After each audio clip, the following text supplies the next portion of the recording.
tribulations, my heart, my balls, my somebody stop me, somebody come and get me. Little did I know that the Lord was riding with me. The law, the light, my heart, the fight, the wrong, the right is gone. Welcome back, ladies and gentlemen, to another JVS movie review. Today, we are bringing you the remake of the classic 1987 horror film that introduced us to one of the most iconic horror movie characters of all times, Mr. Pinhead. Here we have the 2022 remake of Hellraiser, and here's the quick synopsis. A young woman must confront the sadistic supernatural forces behind a puzzle box responsible for her brother's disappearance. And this is directed by David Bruckner. It stars Odessa Ozion, I think I said your name right there, as Riley. We got Jamie Clayton as Pinhead, who I love Jamie Clayton. If you've ever seen Sense8, you gotta love Jamie Clayton. And we have Brandon Flynn as Matt, Drew Starkey as Trevor. First initial thoughts of this film. I was excited. It's a Hellraiser remake. It's starring Jamie Clayton as Pinhead, who I thought, and the moment they announced her as Pinhead, it was clearly that first thought of, what happened to Doug, and he's so iconic as the character. And you were wondering, like, well, why didn't we go that route? But, with the casting of Jamie and her being an amazing actress, I was like, okay, cool. This could be an interesting spin on what Pinhead is. And anyone who's read the Clive Barker books, which this film is based off of, Pinhead was a character that was supposed to be more androgynous than he was in the original films. So this switch kind of made sense. That was the thing I looked forward the most to in this film, and that was the thing I was disappointed by the most, because I didn't get enough Pinhead in this film. I didn't get enough of anything in this film. This Hellraiser remake is the most close to PG version of Hellraiser you could ever get. Anyone who knows the original Hellraiser, it's a lot of different elements of it. One of the biggest things is the kink sexual aspects of the original Hellraiser. That is a very big thing in Hellraiser. It's what helps separate Pinhead from everyone else. Here we get such a mild version of Pinhead, and then we get it with the most basic 90s horror movie plot ever. As we're introduced to Odessa, character played named Riley in the film. She's a recovering drug addict. We introduced to her brother, her circle of friends in this film. First, we get introduced to the puzzle box, and we see the puzzle box do this amazing thing. So from the beginning, we already know that this puzzle box is set up to be just evil and just destructive. Like none of the original elements from the first two Hellraiser films as it pertains to the puzzle box. Way more to do with when they attempted to turn Pinhead into a slasher with the later on sequels of Hellraiser, and that's the problem here. This film feels like it's not necessarily a retelling or reimagining of the first Hellraiser film. It's a reimagining of 3 through 10. Whichever that back half of these Hellraiser films were, this film fits in that category of just an overly gory horror movie trope fest. Nothing original here. The plot is very simple here. Riley's on drugs. Riley and her boyfriend do something. They end up with the box. Her brother goes missing because he goes to save her, and she has the box. She thinks he's hallucinating, which is another trope of horror movies where I don't know if this really happened or if it did happen or if it didn't happen. I'm just not sure. All those are tropes in every horror movie humanly possible in the 90s. They're all here.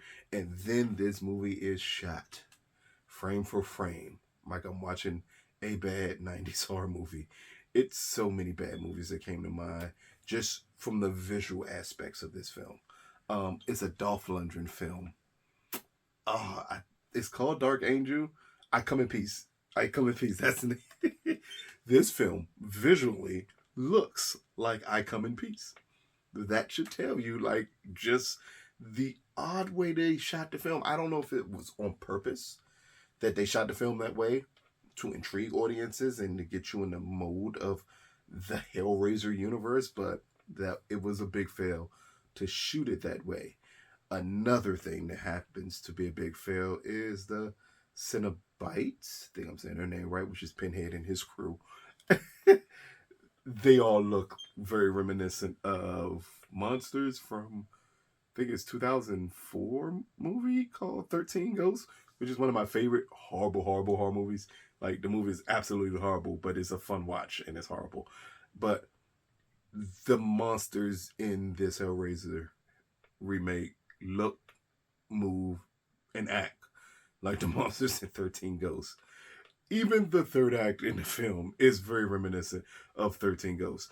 It got to a point of watching this film where it felt, even a twist, it's a twist in the third act that's very reminiscent, also stolen of 13 Ghosts.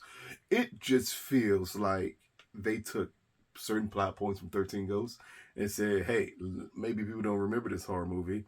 Let's take these aspects of it and put it in a movie with Pinhead and then call it a Hellraiser movie. That's what you get here. I wish I could tell you something besides Jamie's performance. Odessa, I think I'm saying her name right, as Riley. She's serviceable, but they give her a lot to do, but with no actual point of her doing it, and definitely no one around her to do anything with her. Like, no other character is interesting. They clearly focused on making her character as interesting as humanly possible, but then it's still a struggle because the character is irritating, and the moral dilemmas that I would expect from a Hellraiser film aren't necessarily there with this character. They try to show you that this character is flawed, but then the decisions the character make aren't like the moral compass type decisions that should sway what happens with the puzzle box. Not those at all. And that threw me off a lot. Again, this may have been a tad bit better if it didn't carry the Hellraiser name.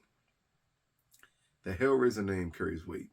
And when you carry that Hellraiser's name, you should really like knock it out the park.